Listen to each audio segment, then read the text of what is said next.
तो आप सभी मित्रों को हम दोनों की ओर से नर्मदे हर। तो जैसा कि आप सभी को पता है कि हम लोग अपनी पैदल नर्मदा परिक्रमा में हैं और आप सभी के बहुत सारे क्वेश्चन आते रहते हैं, लेकिन हम चलते रहते हैं, परिक्रमा करते रहते हैं, आप सभी के क्वेश्चन का ध्यान नहीं देते हैं। मैंने देखा है कि आपने बहुत सारे क्वेश्चन किए हैं, इस वीडियो में आपको उनका जवाब मिलेगा।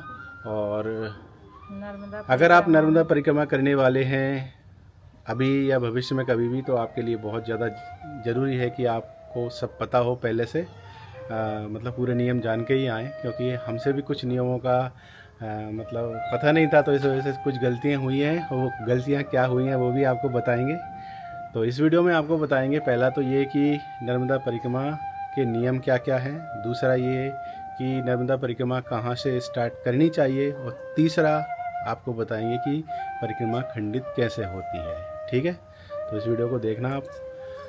सबसे पहले तो परिक्रमा कहाँ से स्टार्ट करते हैं, बताओ। तो दो जगह से कर सकते हैं आप, मतलब यहाँ से माता निकली हैं, मतलब अमरकंटक से। हाँ अमरकंटक से। तो और या दूसरा तो आप अमरकंटक से स्टार्ट कर सकते हैं। वैसे तो नियम देखा जाए शास्त्रों में तो अमरकंटक का ही है, हाँ लेकिन जहाँ से वो निकली हैं ज़्यादातर लोग जो हैं वो परिक्रमा को स्टार्ट करते हैं ओमकारेश्वर से। उसका रीज़न ये है कि जल हम लोग मैया को साथ में लेके चलते हैं निरंतर, तो आखिर में जाके जो जल होता है वो जल होता है उस भोलेनाथ जी पर भोलेनाथ जी मतलब ओमकारेश्वर ज्योतिर्लिंग पे चढ़ाना होता चढ़ाते है। हैं। तो आप परिक्रमा वैसे तो कहीं से भी स्टार्ट कर सकते हैं, मैया जहाँ भी आपको मिले। बस ये है कि आपको दाहिने हाथ पे रख के चलना होता है, मतलब आपके सीधे हाथ की तरफ मैया रहना चाहिए और आप परिक्रमा करते रहना चाहिए। तो दूसरा नर्मदा परिक्रमा कहाँ से स्टार्ट करनी है आपको पता चल गया है। या तो आप ओमकारेश्वर से कर सकते हैं, या फिर अमरकंटक अमरकंटक से कर सकते हैं, या फिर आपका जहाँ पे भी मन हो वहाँ से आप जहाँ स्टार्ट से कर सकते हैं। वहीं पे आपको पूर्ण करना होता है। हाँ, बस यही बात का ध्यान रखें कि आपने जहाँ से परिक्रमा स्टार्ट की है, मैया वहीं आपको पे जहाँ पे भी पूर्ण मिले, मतलब जहाँ से स्टार्ट की है वहाँ आके ही आपको उस पूरी परिक्रमा को समापन करना होता है, पूर्ण करना होता है।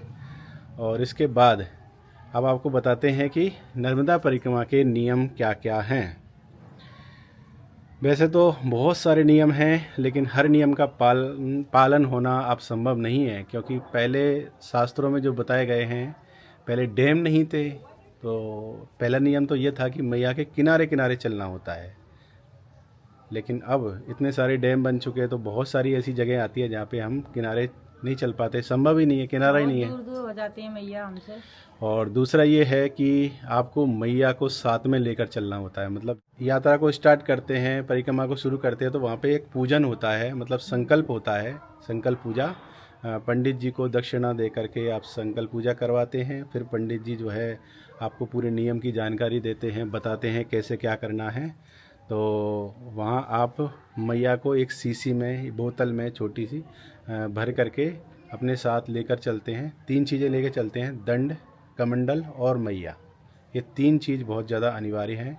दंड मतलब जो डंडा होता है, लाठी होती लाठी है। और कमंडल मतलब जो हमारे केतली पास होती में है, आप क्या कहते केतली हो वगैरह मुझसे कुछ भी रह सकता है। केतली और कमंडल। तीसरी चीज़ है मैया, जिनकी कि हम सुबह और शाम को पूजा करते हैं। और पूजा करते समय भी एक चीज़ का ध्यान रखें, जैसे सुबह तो आप स्नान करके पूजा करते ही हैं, लेकिन शाम के टाइम अगर आप शौच वगैरह गए हैं तो आपको शाम को भी स्नान करना पड़ता है। लेकिन हम सोच जाए या नहीं जाए, लेकिन शाम को स्नान करते हैं। तो सुबह और शाम को मैया की आरती करनी होती है, पूजा करनी होती है, और जो नर्मदा अष्टक होता है उसका पाठ करना होता है। और मतलब एक तो ये है कि मैया को साथ में लेके चलना है, दाहिने हाथ पे चलना है, सुबह शाम पूजन करना होता है, और किसी भी तरह से मैया को आप लांग नहीं सकते। मतलब मैया की जो धारा है उसको आप क्रॉस नहीं कर सकते। अगर आपने ये किया तो आपकी परिक्रमा खंडित हो जाएगी। तो ये नियम है।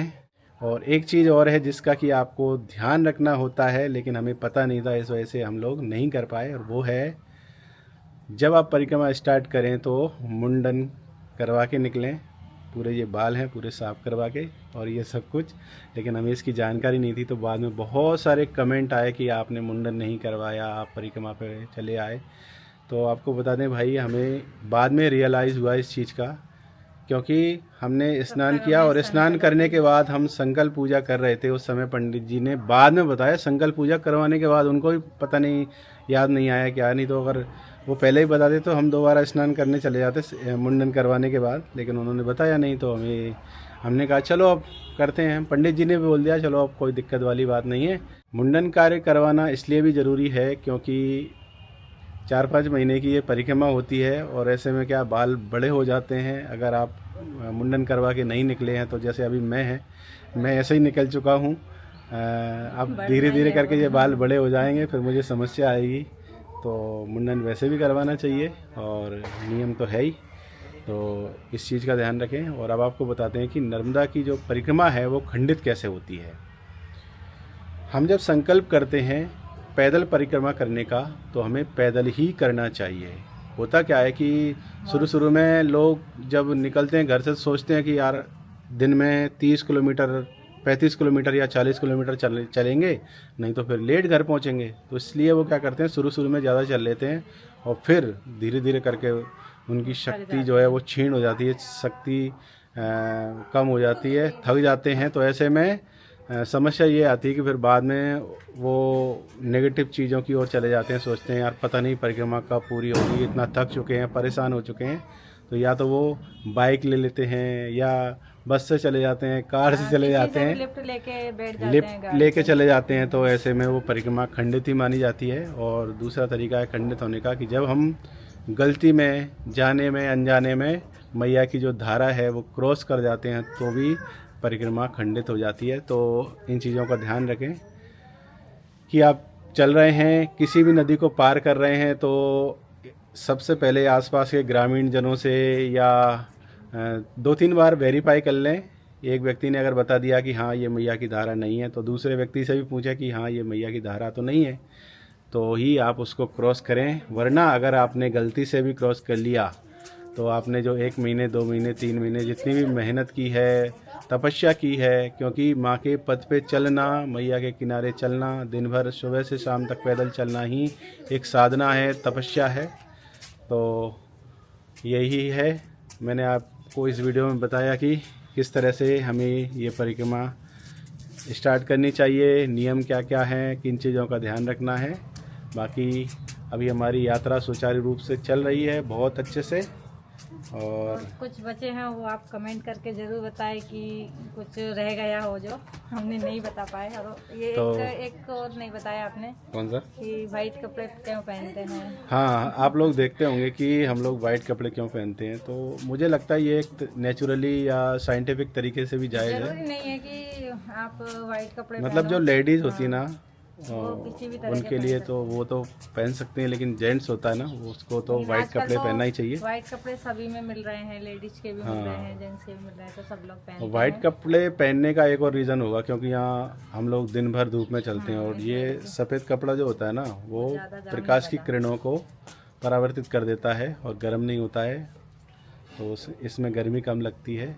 यही है, हमारी यात्रा चल रही है। बाकी आप बने रहिए हमारे साथ में, डेली वीडियो के साथ में डेली व्लॉग आते रहते हैं। हम लोग कैसे परिक्रमा कर रहे हैं वो सब आपको दिखाते रहते हैं।